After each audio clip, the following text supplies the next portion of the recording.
Bonjour tout le monde. Alors voilà, je voudrais parler avec vous un petit peu d'apostasie, parce que dans le contexte actuel, il me semble qu'il faudrait faire quelques petites mises au point. Je le ferai du mieux que je peux, humblement, depuis ma position. Il me semble qu'il y a des conflits qui sont inutiles, donc peut-être qu'on pourrait les éviter. Et donc, en gros, l'apostasie c'est quoi? Ça consiste à quitter une religion.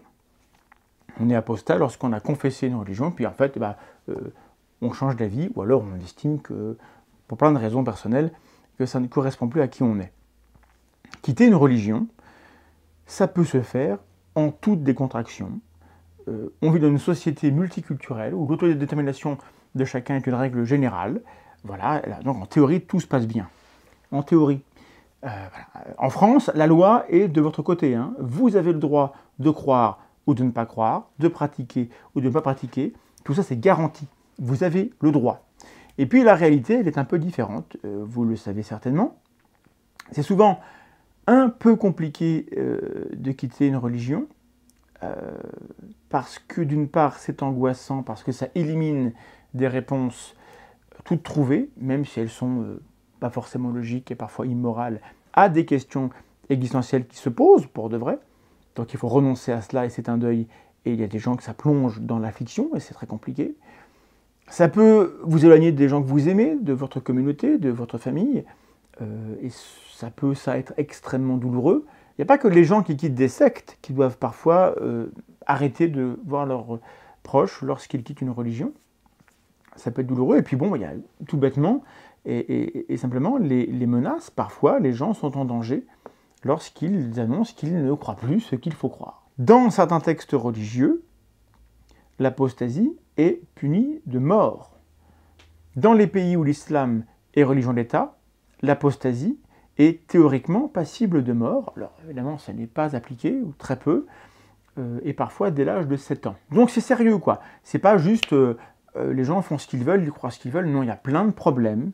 Il y a un endoctrinement initial, et puis il y a des gens qui veulent s'en extirper, et c'est pas facile pour elles, et il n'y a pas d'organisation qui les aide, il n'y a pas d'éducation qui les aide spécifiquement, je veux dire. Alors, ne nous mentons pas, on est sur une chaîne de zététique, on est sur la tronche en biais, on est là depuis 10 ans. Prendre son autonomie intellectuelle en s'écartant des religions, c'est une des conséquences logiques, habituelles, de l'utilisation des outils de la pensée critique. Les mouvements sceptiques à travers le monde ont pour origine la résistance au discours autoritaire des religions, comme le siècle des Lumières doit son nom à une révolte intellectuelle contre l'obscurantisme chrétien et l'arbitraire du système féodal et royal, bien sûr. La zététique n'est pas l'amie des textes religieux ni des croyances religieuses. Mais elle n'est pas l'ennemi des personnes qui croient. C'est important de le redire. Donc je vais le redire. Il existe des scientifiques talentueux, des zététiciens, des défenseurs de la pensée critique qui, par ailleurs, sont des croyants. Alors évidemment, leur croyance, elle est modérée, elle est pleine de nuances, elle accepte les influences de la société et prend une distance critique vis-à-vis des textes et des traditions. Et d'ailleurs, la plupart d'entre nous, je le rappelle également, sommes des non-croyants, en fait. Mais ça n'est pas incompatible. Il faut peut-être rappeler, alors je vais le faire, que sur le mariage forcé, les crimes d'honneur, les mutilations génitales sur les jeunes enfants, l'esclavage, les droits des LGBT, les droits des femmes, le droit au corps en général, les religions n'ont jamais été sur le front du progrès et ont toujours été des forces en retard sur les changements de la société. Alors attention aux nuances, comme toujours. Il y a toujours eu des croyants du bon côté de ces combats, mais ils s'opposaient à des croyants au moins aussi nombreux qui pouvaient bien plus aisément citer des textes sacrés à l'appui de leur position. Dans ces affrontements, qui étaient les bons et les mauvais croyants? C'est pas moi de le dire. À travers l'histoire, en revanche, ce qu'on peut dire, c'est que les religions s'accommodent parfaitement des dictatures. Les institutions religieuses n'ont jamais combattu les fascismes. Les religions constituent, je parle des institutions, pas des gens, une force qui s'oppose constamment aux efforts des mouvements politiques attachés au progrès et que par-ci par-là on appelle parfois des woke. Par conséquent, si vous voyez un woke, entre guillemets, défendre une religion, c'est que vous avez mal compris quelque chose, il y a un truc qui cloche dans votre analyse de la situation, ou alors dans la sienne. Et de cela, moi, je voudrais tirer quelques conclusions avec vous, et n'hésitez pas à les commenter, évidemment, et à me contredire, parce qu'après tout, je peux aussi me planter. Les apostats sont en lutte contre un pouvoir qui a des ambitions intégrales. On parle de gens qui croient être en relation directe avec le créateur du cosmos, excusez du peu, et qui estiment donc être en droit d'imposer leur volonté partout où ils le peuvent. Les théocraties sont le régime fétiche, et ça n'est pas le mien, et sans doute pas le vôtre également. Les apostats sont du côté de l'autodétermination. Ça ne les oblige pas à devenir des gauchistes furibards, heureusement, mais a priori, ça les met du même côté quant au combat contre les oppressions, les injonctions, les jugements et les menaces perpétrées au nom de la croyance. La démarche de l'apostat, elle a ça d'intéressant qu'il ou elle peut porter une parole interne qui vient du terrain, qui est chargée d'un vécu, qui sait à quoi ressemblent les contraintes imposées aux croyants et la composition du corpus idéologique qu'on inocule à la population. Bref, l'apostat, c'est un concerné. Je fais une pause après le mot concerné, pour peser le mot concerné.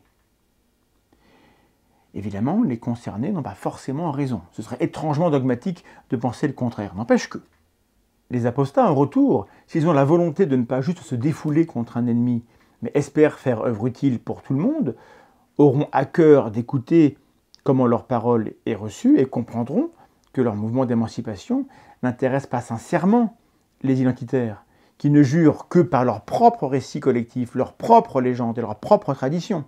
Évidemment. Je parle ici particulièrement des apostats de l'islam. Ils verront, j'en suis sûr, que leur combat est au contraire proche de celui des défenseurs de la laïcité et des libertés individuelles. Ils prendront donc soin, je suppose, de répondre clairement aux tentatives de récupération ou de noyautage de ceux qui cachent tant bien que mal leur racisme derrière une critique de ce qu'ils considèrent comme étant la religion des immigrés. Les apostats n'ont pas vraiment de mouvement structuré. À l'heure actuelle, ils sont en train de se construire. Et j'espère qu'ils sauront trouver de bons alliés, parce qu'ils en ont besoin. Et pour être de bons alliés, je crois fermement qu'il ne faut pas prétendre savoir mieux qu'eux où doivent porter leurs critiques, ou connaître mieux qu'eux, plus justement qu'eux, la rhétorique à laquelle ils sont confrontés depuis longtemps. Je voudrais ne plus entendre qu'ils sont caricaturaux ou anachroniques en s'attaquant au texte du Coran. Pardon, mais c'est bien au niveau du texte qu'il faut revenir. Et c'est pareil pour la Bible, la Torah et tout ce que vous voulez, tous les textes sacrés, qui se veulent sacrés, puisque c'est dans ces textes que les criminels, les gourous, les oppresseurs, les puissants trouvent à foison des phrases qui justifient leurs avantages, leurs décisions et leur violence. Il s'agirait de regarder en face la responsabilité de la croyance modérée, je mets des guillemets, qui reste incapable, évidemment pour plein de raisons qu'on peut comprendre, mais justement ces raisons existent, on les comprend et donc on ne va pas les nier, qui reste incapable d'amender les textes et se contente de chercher à imposer une interprétation compatible avec la morale du siècle et conserve donc en l'état un texte qui dit littéralement des horreurs et qu'on est prié de ne pas comprendre, de faire semblant de ne pas comprendre. Le texte dit ça, mais en fait non, c'est pas ça qu'il faut comprendre parce que ça ne nous arrange pas et comme ça on fait la paix. Et il faudrait laisser des enfants se faire endoctriner dans une croyance modérée qui les expose à adhérer à des textes qu'ils risquent un jour ou l'autre de comprendre tels qu'ils sont écrits, avec des conséquences qu'on n'a même pas à imaginer puisqu'on les voit.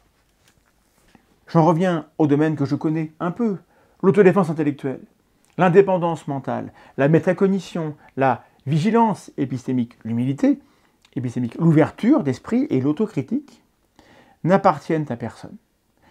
Ce sont des valeurs universelles que les apostats découvrent souvent par eux-mêmes, sans que personne ne soit là pour prétendre les leur enseigner. Mais s'ils veulent s'entraîner à l'usage de ces outils et devenir des ambassadeurs de tout cela, je les encourage à consulter tous ceux qui font ce travail. Et je suis persuadé que s'ils le font, ils vont aider à améliorer le monde. Et donc on a besoin des apostats. Pour conclure, chers émancipés de tous bords, chers amis, j'encourage chacun d'entre nous à mettre de l'ordre dans ses priorités et à ne pas marcher sur le combat du voisin quand il choisit une trajectoire qui ne nous semble pas assez orthodoxe, parce qu'alors, on pourrait se demander si on sait pourquoi on se bat. Est-ce que l'orthodoxie fait partie de notre vocabulaire? J'ai l'impression qu'on devrait s'en méfier. J'ai l'impression que les apostats sont en mesure de nous rappeler qu'on devrait s'en méfier. Et en retour, peut-être qu'eux peuvent apprendre des choses des combats des autres. Mais respectons-nous un peu plus que cela et évitons de prendre pour des ennemis les gens qui nous critiquent pour essayer de nous éviter des ornières dont ils ont conscience et que nous, on n'a pas forcément vu. Et si les gens que l'on critique tombent malgré tout dans les ornières, alors qu'on les avait prévenus, ça sert à quoi de s'acharner sur eux? Sans doute que ça rend service à d'autres gens qui, pendant ce temps-là, sont parfaitement tranquilles et peuvent faire ce qu'ils veulent sans qu'on les critique. Est-ce que notre énergie, est-ce que nos ressources limitées sont bien employées?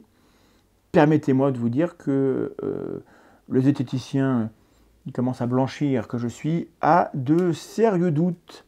Faisons mieux que cela parce que je crois que ça vaut le coup. Je vous embrasse si vous en avez envie. Et croyez bien que cette vidéo ne cible personne. Et en même temps, j'espère qu'elle s'adresse à tout le monde. À très bientôt.